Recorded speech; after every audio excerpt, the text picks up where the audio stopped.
গাড়ি বাড়ি চলে এসেছি। আর আসার সময় টুনটুনি পাখিটাকে যেখানে ধরেছিলাম সেখানে একটু দাঁড়ালাম, দেখলাম যে আবার কোনো মানে এসে ওখানে আছে তো বা নেই, তো দেখলাম না সেখানে আর নেই, ওর জায়গায় চলে গেছে। তো ঠিক আছে চলো। তো তারপরে বাড়ি চলে এসেছি, স্নান টান করা হয়ে গিয়েছে। তো আজকে একটা নেমন্তন্ন বাড়ি যাব।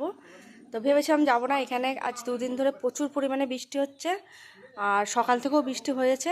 তো এত কাদার মধ্যে ভেবেছিলাম যাব না। তো এখন একটু হালকা পাতলা রোদ উঠেছে, এই যে, আর একটু শুকিয়েছে। তবে রাস্তাঘাটে একদম 1 হাঁটু করে জল হয়ে গিয়েছে। তো সেই কারণে ভাবলাম যাব না। তো চলো, এখন রোদ যখন উঠেছে একটু যাওয়া যাক। আর বলে গিয়েছে যেহেতু, আর এটা হচ্ছে একজন মানে মারা গিয়েছে, তারই কাজের নেমন্তন্ন। আর ওনার ছেলে কাঁচাপুরে বড়ি গিয়েছে, যেহেতু যাও দরকার। তো চলো সবাই মিলে যাব। আর পালিয়ে গেলে আমি এখানে বসে ভিডিও করছি, তোমাদের দাদাভাই আর কি মেয়ে বলছে কোথায় গেল, আমার বউ পালিয়ে গেল নাকি। তো চলো রেডি হয়ে নিই। আর আজকে একটা ছোট্ট মিনি ব্লগ নিয়ে আসছি তোমাদের সামনে। তো মিনি ব্লগটা দেখো, আর ভালো লাগলে লাইক কমেন্ট করো, সাবস্ক্রাইব করো। যারা আমার পেজটা এখনও ফলো করেনি প্লিজ ফলো করে পাশে থেকো। তো চলো রেডি হয়ে আসছি। কেমন সাজলাম, সামান্য একটা চুড়িদারি পরবো, আর কিছুই না। তো সেজে গুজে তারপর ওখানে যাওয়া যাক। ওখানে কি মেনু হলো না হলো সবটাই তোমার সাথে শেয়ার করবো। চলো টাটা। তো গাইস আমরা রেডি হয়ে গিয়েছি, চুড়িদারটা পরেছি, আর সিম্পল ভাবেই যাব। সেরকম আনন্দ ফুর্তির মানে খাওয়া দাওয়া নয়, মানে একজন মারা গেছে সেই কারণেই মানে নেমন্তন্নটা। তো চলো সিম্পল ভাবে কেমন লাগছে অবশ্যই জানিও। আর সেখানে গিয়ে দেখাবো মানে কীভাবে মানে কী খাচ্ছি না খাচ্ছি সেটা সবটাই তোমার সাথে শেয়ার করবো। আর ছোট্ট মিনি ব্লগটা নিয়ে চলে এসেছি, কেমন লাগছে সেটা কমেন্ট করে জানিও।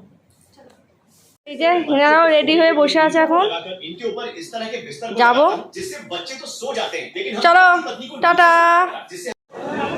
কোথায় এসছো বলো বলো বলো, কোথায় এসছো বলো বলো। আমরা পৌঁছে গেছি নেমন্তন্ন খেতে।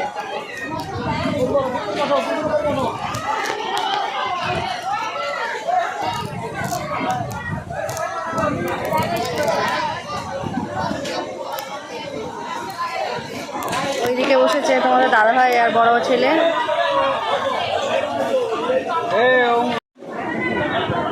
তোর জ্যাঠা জেঠিমা ওরা কে আসবে না আসবে খোঁজ নিচ্ছে এখন। হ্যাঁ জল খাবি, তারা জায়গা কি এবার পাতা দিচ্ছে, ওইদিকে ব্যাসটা চলছে, ওইদিকে ওইটা শেষ হয়ে গেছে, এবার আমাদের এখানে দেবে। তো পাতা জল দেওয়ার পর সাদা ভাত, শাক ভাজা, লেবু, পাঁপড় ভাজা, ভেজ ডাল, চিংড়ি দিয়ে পটলের তরকারি, ডাল, মাছ, চাটনি, পাঁপড়, দই, এই মেনু আজকে করেছিল। তো মানে যা হয়। কেমন খাচ্ছেন?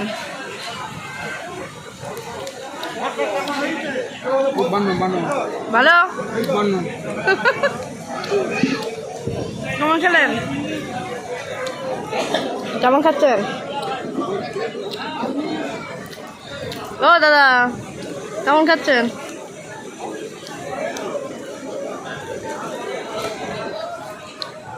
ধন্যবাদ বললাম, শেষ, ধন্যবাদ। গাইস আমরা বাড়ি চলে এসেছি, আর এখন বসে বসে খাচ্ছি হজমোলা। ওই হাতে দে।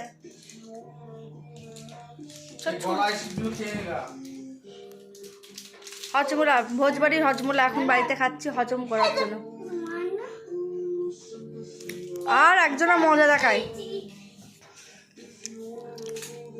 জানি না কেন হঠাৎ করে, এটা বের করি না, কথা হচ্ছে না।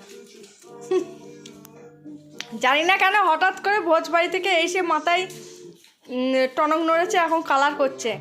অবশ্য একটা ফোন এসেছিল, ফোনটা কে করলো গাড়ি সেটা জানা দরকার ছিল। কালকার সঙ্গে দেখা করতে যাবে ভাবছে।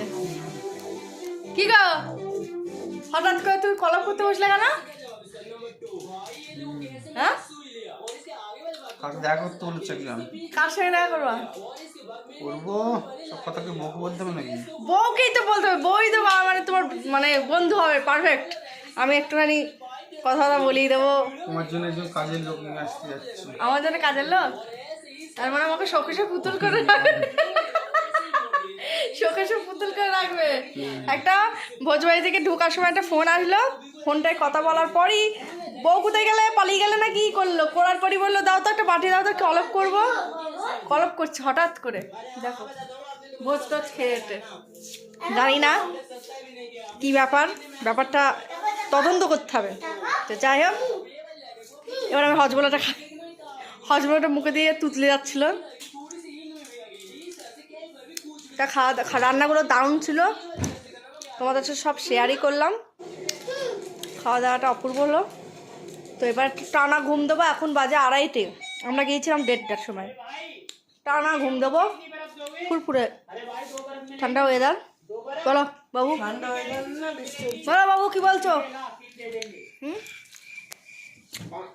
এটা আবার শুনটু, এটা আমার শুনটু, শুনটু, এটা আমার শুনটু। কেমন খাওয়া দাওয়া হলো? ভালো। চলো এবার ঘুমিয়ে পড়ি। আর এক ছেলে কাছে যাই, ওই ছেলে সাইডে ছিল। খাওয়া দাওয়া কেমন হয়েছে বলো? খাওয়া দাওয়া আমার ছেলে কুকুর দাঁতগুলো বেরিয়ে যাচ্ছে। খুব খারাপ হয়েছে। খুব খারাপ হয়েছে? ভালো হয়েছে। ভালো হয়েছে? বলো কালো। এটা হচ্ছে আমার গণেশ। গণেশ কেমন হয়েছে? গণেশ খাওয়া দাওয়া কেমন হয়েছে?